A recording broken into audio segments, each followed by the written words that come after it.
Assalamualaikum warahmatullahi wabarakatuh. Perkenalkan, nama saya Handika dari jurusan S1 Hukum di Universitas M. Nasir, Bukit Tinggi. Baik, hari ini saya akan berbicara tentang sejarah pendirian Yarsi Sumbar atau Yayasan Rumah Sakit Islam Sumatera Barat. Didirikan atau diprakarsai oleh seorang tokoh sekaligus seorang ulama besar dari Sumatera Barat yang bernama Bapak Muhammad Nasir, yang kemudian mendirikan Yarsi Sumbar melalui akta notaris bertanggal 31 Januari tahun 1969.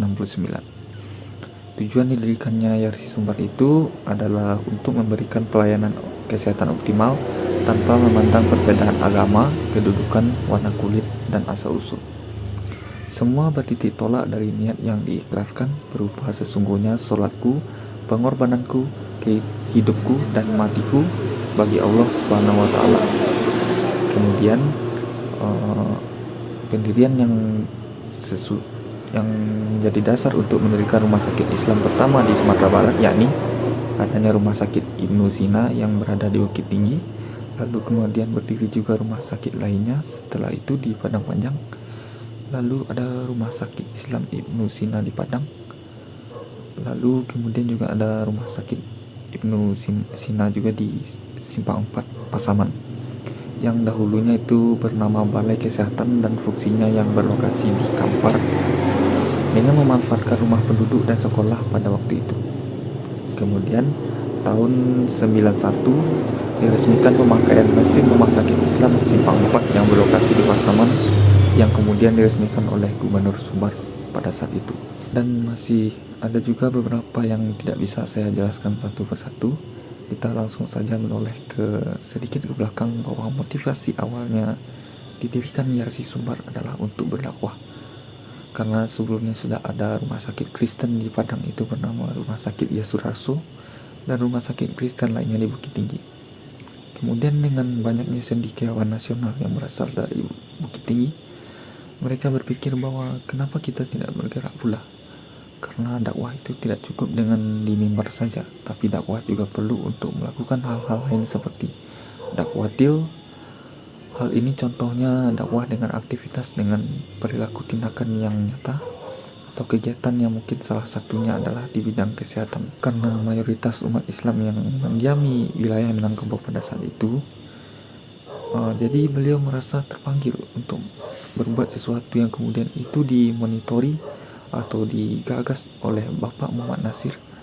Beliau menyampaikan ide bahwa untuk membentengi umat, maka beliau berpesan pada Buya Haji Mansur, Datuk Malingkayo pada saat itu, agar mendirikan sebuah sarana pelayanan kesehatan untuk masyarakat yang walaupun hanya baru dalam bentuk klinik atau hanya dalam bentuk balai adat saja. Dan alhamdulillah ide itu mendapat dukungan dari Gubernur Sumatera Barat dan organisasi Islam yang ada pada saat itu. Maka tepat pada tanggal 31 Januari tahun 1969 resmi berdiri Yarsi, Rumah Sakit Islam pertama di Sumatera Barat di Bukit Tinggi, yang didirikan oleh tokoh-tokoh utama masyarakat, cendekiawan, dokter-dokter, dan pihak-pihak lain yang ikut andil. Adapun visi dan misinya adalah untuk mewujudkan unit kegiatan yang ada dalam lingkungan Yarsi Sumatera Barat terbaik di Sumatera dan memiliki keunggulan dalam berbagai aspek efisien dan efektif, yang mampu bersaing menghadapi era-era globalisasi, berperan aktif melayani masyarakat baik fisik maupun spiritual sesuai dengan kemampuan hidayat tentunya. Kemudian mengutamakan pengertian kebersamaan, kejujuran, titik, amanah, kepercayaan, dan menerapkan yang namanya akhlakul karimah. Misi yang terakhir adalah berdakwah bilhal dalam rangka mengamalkan Al-Quran dan Sunnah dari Rasulullah SAW. Kemudian budaya organisasi diantaranya adalah ikhlas, berbudi, bernuansa Islami, uswah, santun, dan inovatif dan normatif. Lalu yang terakhir ada amanah, menjaga kepercayaan yang diberikan di dalam bekerja. Bapak Muhammad Nasir mengatakan bahwasanya agama dengan cara itu tidak terpisah. Semua aktivitas bisa berpijak pada nilai-nilai tauhid, dan konsep kreasian itu mesti membentuk insan yang beriman dari ilmu kemudian bermanfaat bagi orang lain. serta kita juga perlu yang namanya menyimpangkan antara dunia dan dengan akhirat. Peluang Yarsi di era globalisasi pada saat ini adalah Yarsi bisa menjadi sebuah pusat rujukan. Begitu menjadi pusat rujukan kesehatan Islami terdepan di Sumatera dan berkontribusi di kancah-kancah nasional.